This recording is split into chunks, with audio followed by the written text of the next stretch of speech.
ಶ್ರೀಗುರುಭ್ಯೋ ನಮಃ. ಹರಿ ಓಂ. ಪರಮಾತ್ಮನೇ ಸತತಮೇಕರೂಪಿಣೇ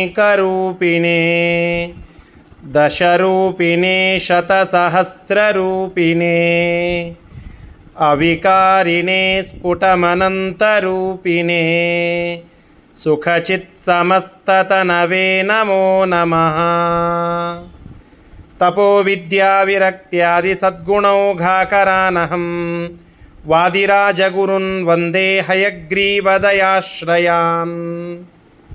ಶ್ರೀ ಗುರುಭ್ಯೋ ನಮಃ. ಹರಿ ಓಂ. ಇವತ್ತು ದಶಾವತಾರ ಸ್ತುತಿಯ 13ನೆಯ ಶ್ಲೋಕದ ಚಿಂತನೆಯನ್ನು ನಾವು ಮಾಡಬೇಕು. ನಿನ್ನೆ ತಿಳಿಸಿದಂತೆ ದಶಾವತಾರ ಸ್ತುತಿಯ 12ನೆಯ ಶ್ಲೋಕದಿಂದ ಪ್ರಾರಂಭ ಮಾಡಿ ಪರಮಾತ್ಮನ ದಿವ್ಯವಾದ 7ನೆಯ ಅವತಾರವಾದಂತಹ ರಾಮದೇವರ ಸ್ತೋತ್ರವನ್ನು ವಾದಿರಾಜ ಸ್ವಾಮಿಗಳು ಮಾಡುತ್ತಾ ಇದ್ದಾರೆ. ನಿನ್ನೆ ಶ್ರೀರಾಮ ಲಕ್ಷ್ಮಣ ಶೋಕಾರಾಮ ಅಂತನ್ನುವ ಶ್ಲೋಕದಲ್ಲಿ ಪರಶುರಾಮದೇವರ ಜೊತೆಗೆ ರಾಮದೇವರು ಮಾಡಿದ ಯುದ್ಧ ಪ್ರಸಂಗ, ರಾಮದೇವರ ದಿವ್ಯವಾದ ರೂಪ ಲಾವಣ್ಯ, ಅದನ್ನು ನೋಡಿ ಕಾಮಿತಳಾಗಿ ಬಂದಂತಹ ಶೂರ್ಪಣಖೆ ಅವಳ ಇಚ್ಛೆಯನ್ನು ನಾಶಗೊಳಿಸಿದಂತಹ ಪ್ರಸಂಗ, ಇವೆಲ್ಲವನ್ನು ತಿಳಿದುಕೊಂಡೆವು.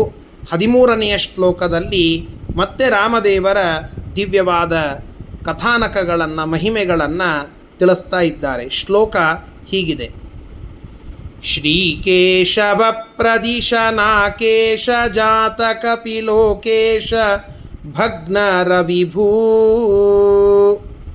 ಸ್ತೋಕೇತರಾರ್ತಿಹರಣ ಕೇವಲಾರ್ಥ ಸುಖ ಧೀಕೇಕಿ ಕಾಲಜಲದ ಸಾಕೇತನಾಥವರ ಪಾಕೇರ ಮುಖ್ಯಸುತ ಕೋಕೇನ ಭಕ್ತಿಮತುಲಾಂ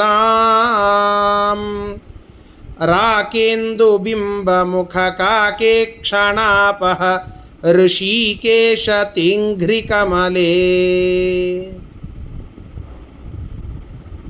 ಅನೇಕ ರಾಮದೇವರ ಮಹಿಮೆಗಳುಂಟು. ಅದರಲ್ಲಿಯ ಕೆಲವು ಕಥಾನಕಗಳನ್ನು ಈ ಶ್ಲೋಕ ನಮಗೆ ತಿಳಿಸಿ ರಾಮದೇವರ ಮಹಿಮೆಯನ್ನು ಹೇಳುತ್ತಾ ಇದೆ. ರಾಮದೇವರು ಸುಗ್ರೀವನನ್ನು ಅವನಿಗೆ ಬಂದಂತಹ ಮಹಾವಿಪತ್ತಿನಿಂದ ಪಾರು ಮಾಡಿ ರಕ್ಷಣೆ ಮಾಡುತ್ತಾರೆ. ಮುನಿಗಳ ರಕ್ಷಣವನ್ನು ಮಾಡುತ್ತಾರೆ. ಹನುಮಂತ ದೇವರು ಆ ಪರಮಾತ್ಮನ ಸೇವೆಯನ್ನು ಮಾಡುತ್ತಾರೆ. ಆ ಹನುಮಂತ ದೇವರಿಗೆ ಭಗವಂತ ಮಾಡಿದ ದಿವ್ಯವಾದ ಅನುಗ್ರಹ ಆ ವಿಚಾರ.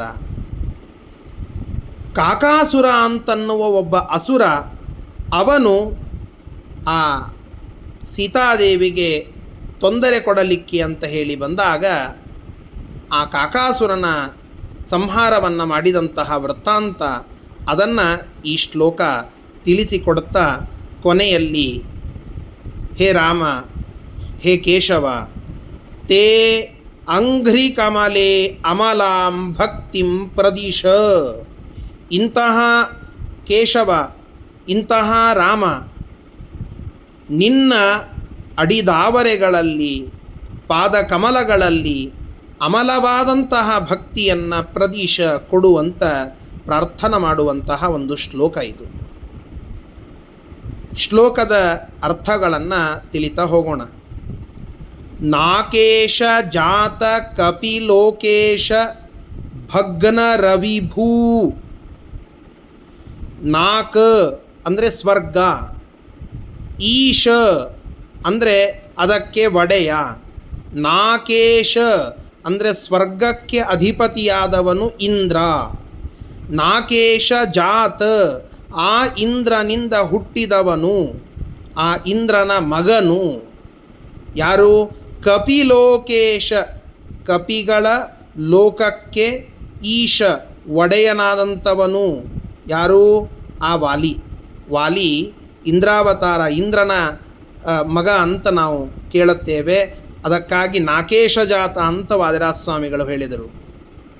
ನಾಕೇಶ ಜಾತ ಕಪಿಲೋಕೇಶನಾದ ಆ ವಾಲಿಯಿಂದ ಭಗ್ನರವಿಭು ಭಂಗಗೊಂಡಂತಹ ಭಂಗ ಹೊಂದಿರುವಂತಹ ರವಿಭು ಅಂದರೆ ಆ ವಾಲಿಯಿಂದ ಪೆಟ್ಟನ್ನು ಪಡೆದು ಅವನ ತಮ್ಮ ಸುಗ್ರೀವ ಮುಖಭಂಗವನ್ನು ಅನುಭವಿಸಿದ್ದ. ರಾಮಾಯಣದ ಕಿಷ್ಕಿಂಧಾಕಾಂಡ ಆ ಕಥಾನಕವನ್ನು ಹೇಳುತ್ತದೆ. ಶ್ರೀಮದಾಚಾರ್ಯರು ಶ್ರೀಮನ್ಮಹಾಭಾರತ ತಾತ್ಪರ್ಯನಿರ್ಣಯದಲ್ಲಿಯೂ ಕೂಡ ಈ ಎಲ್ಲ ಕಥೆಗಳನ್ನು ಸಂಗ್ರಹ ಮಾಡಿ 6ನೇ ಅಧ್ಯಾಯದಲ್ಲಿ ಅದರ ವಿವರಣೆಯನ್ನು ನೀಡುವಂತಹದ್ದು. ಸುಗ್ರೀವ ವಾಲಿಯ ತಮ್ಮ. ಆ ಸುಗ್ರೀವ ವಾಲಿಯಿಂದ ಉಚ್ಚಿಷ್ಟನಾಗಿರುತ್ತಾನೆ. ಅವನಿಂದ ಮುಖಭಂಗವನ್ನು ಹೊಂದಿ ಅವನಿಂದ ದೂರ ಬಂದಿರುತ್ತಾನೆ ಅಂಜಿಕೆಯಿಂದ. ಅಂತಹ ಆ ಸುಗ್ರೀವನಿಗೆ ಸ್ತೋಕೇತರ ಆರ್ತಿಹರಣ. ಸ್ತೋಕೇತರ ಅಂದರೆ ತುಂಬ ಹೆಚ್ಚಾಗಿ ಇರುವ, ವಿಪುಲವಾಗಿ ಇರುವ ಆರ್ತಿ ದುಃಖವನ್ನು ಹರಣ ನಿವಾರಣ ಮಾಡಿದವನೇ. ಸುಗ್ರೀವನ ದೊಡ್ಡದಾದ ಆತಂಕವೇ ಆ ವಾಲಿಯಿಂದ ತಪ್ಪಿಸಿಕೊಂಡು ಮುಖ ಮುಚ್ಚಿಕೊಂಡು ಎಲ್ಲ ಕಡೆಗೆ ಓಡಾಡುವ ಪ್ರಸಂಗ. ಆಗ ಆ ಸುಗ್ರೀವನ ಜೊತೆಗೆ ನಿಂತು ವಾಲಿಯನ್ನು ಸಂಹರಿಸಿ ಅಲ್ಲಿ ಆ ಸುಗ್ರೀವನಿಗೆ ಬಲ ತಂದು ಕೊಟ್ಟು ಕಪಿಗಳಿಗೆ ಅವನು ಒಡೆಯನಾಗುವಂತೆ ಮಾಡಿದ್ದು ನಮ್ಮ ರಾಮಚಂದ್ರ ಪ್ರಭು. ಸುಗ್ರೀವನೊಡನೆ ಮೈತ್ರಿಯನ್ನು ಹೊಂದಿ ವಾಲಿಯ ವಧ ವಿಚಾರವಾಗಿ ಪ್ರತಿಜ್ಞೆಯನ್ನು ಮಾಡಿ, ಅಲ್ಲಿ ಬರುವ ಪ್ರಸಂಗ ಇದೆಯಲ್ಲ, 7 ತಾಲವೃಕ್ಷಗಳಿರ್ತವೆ, ಅವುಗಳನ್ನು ಭೇದಿಸಿ ವಾಲಿ ವಧ ಮಾಡುತ್ತೇನೆ ಅನ್ನೋದನ್ನು ಸುಗ್ರೀವನಿಗೆ ಗೊತ್ತು ಮಾಡಿಸಿ ಅಲ್ಲಿ ವಾಲಿ ವಧೆಯನ್ನು ಮಾಡಿ ಸುಗ್ರೀವನನ್ನು ಅವನ ರಾಜ್ಯದಲ್ಲಿ ಪಟ್ಟಾಭಿಷಿಕ್ತನಾಗುವಂತೆ ಮಾಡಿದ್ದು ನಮ್ಮ ರಾಮಚಂದ್ರ ಮಹಾಪ್ರಭು. ಅಂತಹ ರಾಮಚಂದ್ರ ಪ್ರಭುವನ್ನು ಸ್ತೋತ್ರ ಮಾಡುತ್ತಾ ನಾಕೇಶ ಜಾತ ಕಪಿ ಲೋಕೇಶ ಭಗ್ನರ ಸ್ತೋಕೇತರಾರ್ತಿಹರಣ. ಇಂತಹ ರಾಮಚಂದ್ರ ಪ್ರಭುವೇ ಅಕೇವಲಾರ್ಥ ಸುಖಧೀ, ಕೇವಲ ವಿಷಯ ಸುಖವನ್ನಷ್ಟೇ ಅಲ್ಲದೆ ಅದನ್ನು ಬೇಡ ಅಂತ ಹೇಳಿ ಅಕೇವಲ ಅಂದರೆ ಕೇವಲ ವಿಷಯ ಸುಖದೊಳಗೇನೆ ತಮ್ಮ ಮನಸ್ಸನ್ನು ಮಾಡದೆ ಐಹಿಕವಾದ ಫಲವನ್ನು ಅಪೇಕ್ಷಿಸದೆ ಪಾರಮಾರ್ಥಿಕ ಸುಖವನ್ನು ಅಪೇಕ್ಷಿಸುವ, ಅದರಲ್ಲಿಯೇ ತಮ್ಮ ಮನಸ್ಸನ್ನು ಇಟ್ಟಿರುವ, ಮೋಕ್ಷವನ್ನು ಅಪೇಕ್ಷಿಸುವಂತಹ ಸುಖಧಿ ಬ್ರಹ್ಮಜ್ಞಾನಿಗಳು.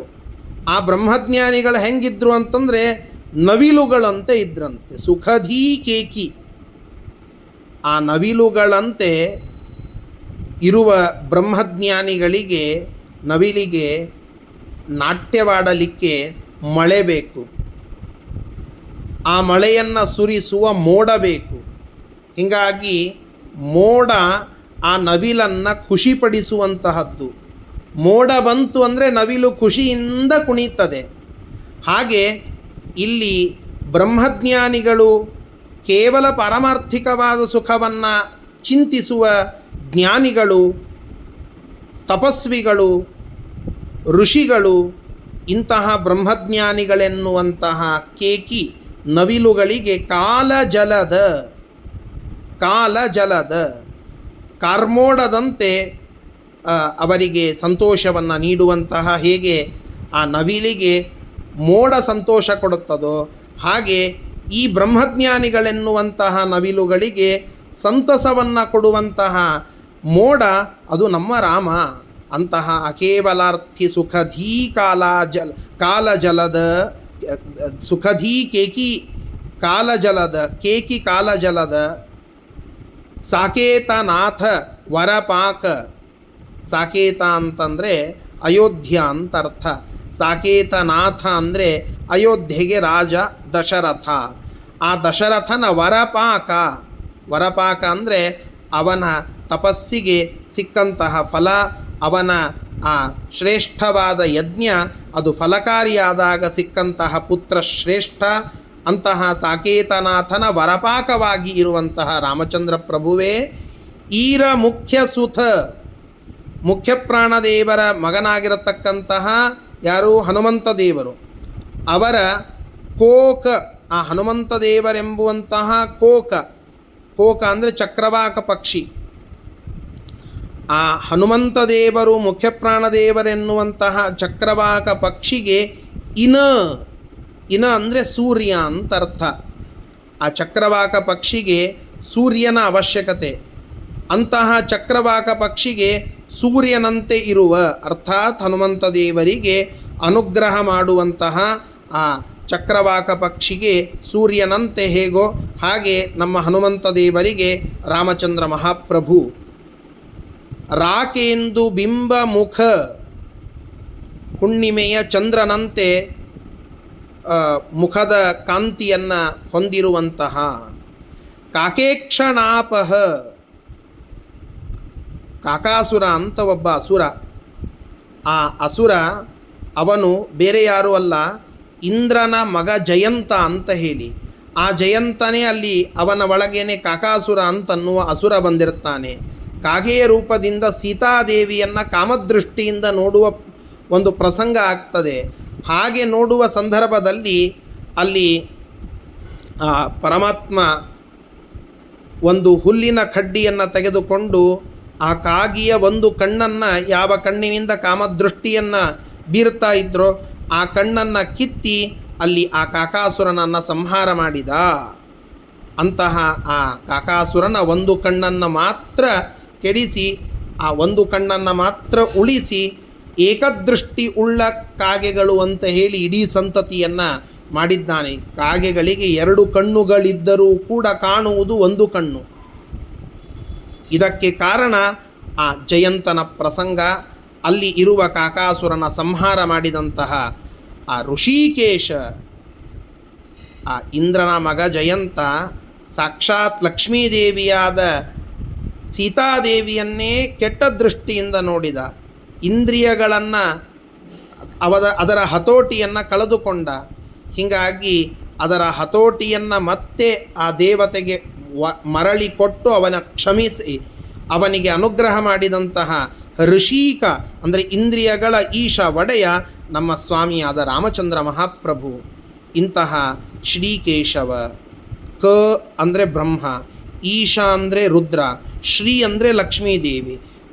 ಶ್ರೀದೇವಿ, ಬ್ರಹ್ಮದೇವರು, ರುದ್ರದೇವರು ಇವರೇ ಎಲ್ಲ ದೇವತೆಗಳನ್ನು ನಿಯಮನ ಮಾಡುವ, ಅವರನ್ನು ವಹತಿ, ಅವರನ್ನು ನಿಯಂತ್ರಿಸುವ, ಅವರಿಗೆ ಒಡೆಯನಾಗಿ ಇರುವಂತಹ ಆ ರಾಮಚಂದ್ರ ಪ್ರಭು ತೇ ನಿನ್ನ ಅಂಘ್ರಿಕಮಲೆ ಅಡಿದಾವರೆಗಳಲ್ಲಿ ಅಮಲಾಂ ಭಕ್ತಿಂ ಪ್ರದಿಶ, ನಿರ್ಮಲವಾದ ಭಕ್ತಿಯನ್ನು ನೀಡು ಸ್ವಾಮಿ ಎಂಬುದಾಗಿ ಸ್ತೋತ್ರ ಮಾಡುತ್ತಾ ಇದ್ದಾರೆ. ಇಲ್ಲಿ ನಾವು ಮುಖ್ಯಪ್ರಾಣದೇವರೆಂಬಂತಹ ಚಕ್ರವಾಕ ಪಕ್ಷಿಗೆ ಸೂರ್ಯ ಅಂತ ಹೇಳಿದರು. ಒಂದನ್ನು ಗಮನಿಸಬೇಕು, ಇಂದ್ರ ವಾಲಿಯಾಗಿ ಬಂದು ಪರಮಾತ್ಮನಿಂದ ಸತ್ತು ಹೋದ. ಸುಗ್ರೀವ ಅವನು ಸೂರ್ಯ, ಅವನೇ ಅನುಗ್ರಹೀತನಾಗಿ ಭಗವಂತನ ರಕ್ಷಣೆಯನ್ನು ಪಡೆದ. ಮುಂದೆ ಮಹಾಭಾರತದ ಪ್ರಸಂಗದಲ್ಲಿ ಇಂದ್ರನೇ ಅರ್ಜುನನಾಗಿ ಬಂದ, ಸೂರ್ಯನೇ ಕರ್ಣನಾಗಿ ಬಂದ.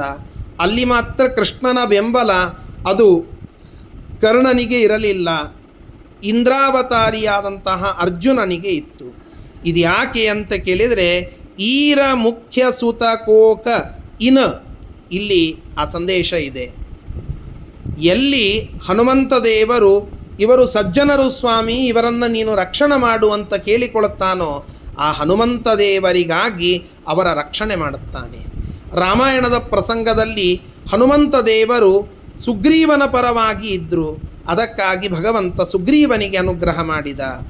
ಮುಂದೆ ಮಹಾಭಾರತದಲ್ಲಿ ಆ ಹನುಮಂತ ದೇವರು ಇಂದ್ರಾವತಾರಿಯಾದಂತಹ ಅರ್ಜುನನ ಕಡೆಗೆ, ಅರ್ಥಾತ್ ಅರ್ಜುನ ಆ ಹನುಮಂತ ಭೀಮಸೇನ ದೇವರ ಒಂದು ಪಕ್ಷವನ್ನು ವಹಿಸಿದ್ದ. ಅದಕ್ಕಾಗಿ ಅವನಿಗೆ ಭಗವಂತನ ಅಭಯ, ಕೃಷ್ಣನ ಅಭಯ ಸಿಕ್ತು.